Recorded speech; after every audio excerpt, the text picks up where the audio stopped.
What does the 2024 movie, The Order, have in common with these classic, iconic films? Let's find out.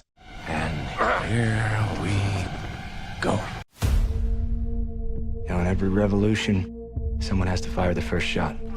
In December of 2024, The Order was released to select theaters. It hit streaming platforms shortly thereafter. It didn't make a big splash, but was warmly received by audiences and critics. Most thought it was good, but not great. The one thing that almost every reviewer agreed on was that the performances by the lead actors were fantastic. The stars of the film, Jude Law and Nick Holt, are both seasoned actors. So what did director Justin Kurzel do to get them to up their game? And what other films have used the same tactics in the past? The Karate Kid was released in 1984, introducing us to a cast of beloved characters whose stories still continue to this day, including the character John Kreese. Kreese is played by Martin Kove, and Kove has a reputation of being a really nice guy, the complete opposite of his character. So director John G. Avildsen has a plan to keep the rest of the cast on their toes. Kreese's personality is just like the cobra on his dojo's logo. It's unpredictable, you don't know when he's going to strike. Avildsen didn't want his students to get comfortable around him. So he kept Kove separated from the cast until it was time to shoot, as he explains in this interview. In the movie, we never mingled. Pat hung out with Ralph. John Avildsen wanted that. The Cobra Kai stayed by themselves, and I was alone. And that's how the mystique and the respect was always kept. Kove trained and rehearsed alone. We see in this 1983 rehearsal footage, in the scene where Daniel enters the Cobra Kai dojo for the first time, it's not Kove barking commands to his students, it's Pat Johnson, the martial arts instructor for the cast and also the tournament referee in the film. The tactic worked and Kove nailed the performance. The reactions on the faces of the other actors to Kreese's brash character are real because they are seeing Kreese for the first time. I like that. The performances were great, the scenes were epic, and the rest is history.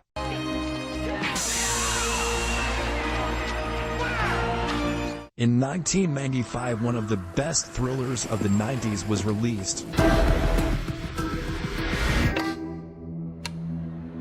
Seven, starring Brad Pitt and Morgan Freeman as detectives Mills and Somerset on the hunt for a killer whose victims have each committed one of the 7 deadly sins.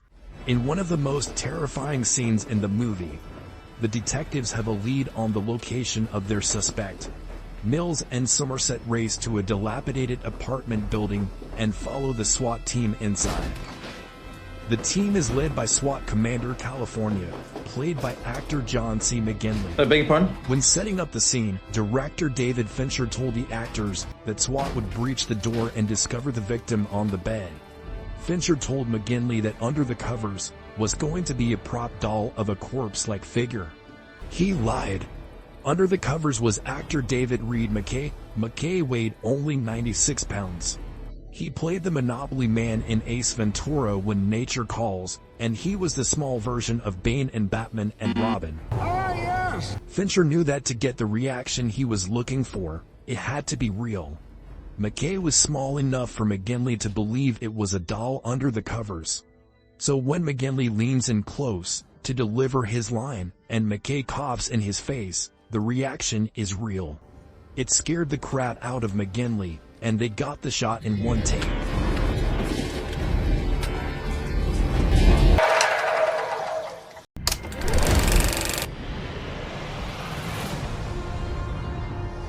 Where do we begin? 2008's The Dark Knight is filled with memorable scenes and is a great example of what you can get from an actor when they don't know exactly what to expect when filming a scene. So if you love great acting, And you're gonna love me. directed by Christopher Nolan, The Dark Knight has a cast of acting heavyweights.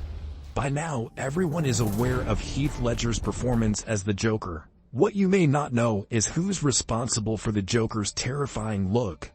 The man who applied Ledger's makeup was John Coglione Jr. While Coglione applied the makeup for filming, Ledger himself played a significant role in developing the look and even applied his own makeup during screen tests to feel more connected to the character. Ledger wanted the makeup to appear as if the Joker applied it himself, leading to the messy, unrefined aesthetic we see in the film.